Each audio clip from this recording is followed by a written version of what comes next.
La Paeria torna a organitzar aquest any el Cosmolúdic, juntament amb altres activitats que han preparat les àrees de joventut i educació per les vacances de Nadal.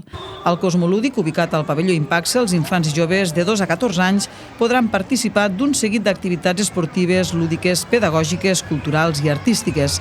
L'objectiu, segons la Paera en cap Lorena González, és que el Cosmolúdic sigui un espai d'oci educatiu. Intentem que aquestes activitats també tinguin la seva vessant educativa, no simplement diversió, perquè sí que també, sinó que també se'n tregui un profit per als nostres petits, no? un tema d'educació i d'ensenyament amb el lleure. El Cosmolúdic estarà obert del 28 de desembre fins al 5 de gener i entre les novetats d'enguany hi ha la recuperació dels espectacles culturals en directe que es realitzaran en un teatre habilitat dins del pavelló. Ho ha explicat el tècnic de joventut Francesc Almira. Al principi hi havia una carpa on se feien els diferents espectacles culturals, pel que sigui es va deixar de realitzar i enguany el que han fet és crear com un teatre a dins del pavelló Impaxe i cada dia, durant 2 passis a la tarda, es realitzaran diferents espectacles culturals.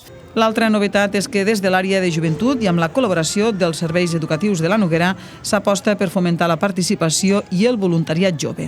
Així, els alumnes de tercer i quart d'ESO dels diferents centres educatius de la ciutat seran monitors per un dia i duran a terme tallers i manualitats per als infants.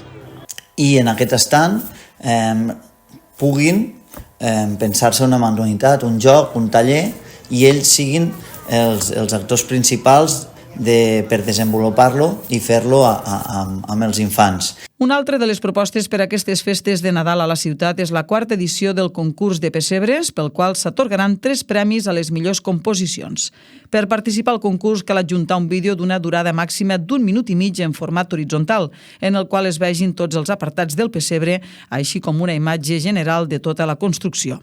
D'altra banda, una altra de les activitats previstes per aquests dies és l'arribada de les llamineres i el caga-soca, que es farà el dissabte 23 de desembre a partir de les 6 de la tarda al Teatre Municipal.